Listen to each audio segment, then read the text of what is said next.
గతంలో డి హిర్యాల మండలానికి సంబంధించి మట్టికి తవ్వకాల గురించి సీఎం గారి దృష్టికి కూడా మేము తీసుకెళ్ళడం జరిగింది.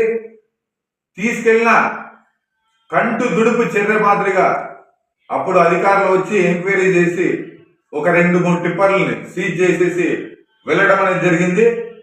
ఎట్టి పరిస్థితుల్లో అప్పటి నుంచి ఇప్పటి వరకు యథావిధిగానే ఈ మట్టి తవ్వకాలు అనేది రాయదుర్గంలో డి హిర్యాల మండలంలో కొనసాగుతూనే ఉన్నాయి. దీన్ని ఆపే అధికారే లేడేసి నేను ఈరోజు ప్రశ్నిస్తున్నా. నిన్నటి రోజు రాత్రి మడనహల్లి సమీపంలో అతి ఒక ప్లేస్ ఈ మట్టి తవ్వకాలు యథావిధిగా కొనసాగుతున్నాయి.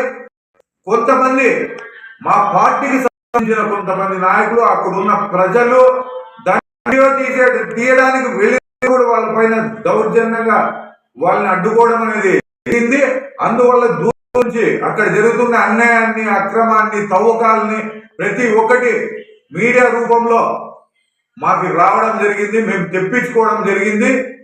దీనిపైన అక్కడున్న ఎంఆర్ఓ కానీ పోలీస్ అధికారులు కానీ ఎటువంటి చర్యలు అనేది తీసుకోవడం లేదు. అంటే ఇదే విధంగా కొనసాగుతుంటే అధికారులు చూస్తూ ఉంటారా అని చెప్పేసి నేను ప్రశ్నిస్తున్నా. పదే పదే అధికారులకు మేము కంప్లైంట్ ఇస్తానే ఉన్నాం. దీనిపై చర్యలు తీసుకోమని చెప్తున్నాం.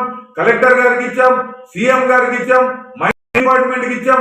ఎంత ఇచ్చినా ఇంతవరకు దీనిపైన చర్య తీసుకొని అరికట్టలేకపోయింది అంటే యంత్రాంగం ఎలా చేస్తుందని చెప్పేసి నేను ప్రశ్నిస్తున్నా. గమనిస్తూనే ఉంటారు. మిమ్మల్ని కూడా అధికారులు ఆలోచన చేయాలి. ఒక అధికార పార్టీ నాయకులే ఈ విధంగా తవ్వకాలు ఈ విధంగా చేస్తా ఉన్నా కూడా అధికారులే పట్టించుకోకపోతే మేము ఇంకెవరికి చెప్పుకోవాలని చెప్పేసి మీడియా పరంగా మెసేజ్ చేస్తున్నా. మీరు ఇలాగే చేస్తే బహుజన్ సమాజ్ పార్టీ నాయకులు మొత్తం కలిసి వెళ్ళి సీఎం గారు ఈ విషయాన్ని కలిసి మేము తెలియజేసి దీనిపైన సీఎం గారు ఖచ్చితంగా ఒక ఎంక్వైరీ, సిఐడి ఎంక్వైరీ అయినా ఏపీలో ఒక కమిటీ అయినా దీనిపైన నిరంతరము ఈ మట్టి మాఫియా పైన ఉక్కుపాదం మోపాలని చెప్పేసి బహుజన్ సమాజ్ పార్టీ తరఫున నేను డిమాండ్ చేస్తున్నా. ఇలాంటివి ఒకసారి అధికారులు చూడాలని చెప్పేసి చేస్తున్నా. ఖచ్చితంగా సీఎం దృష్టికి తీసుకెళ్తాం. కలెక్టర్ దృష్టికి కూడా మేము ఆల్రెడీ తీసుకెళ్ళాం.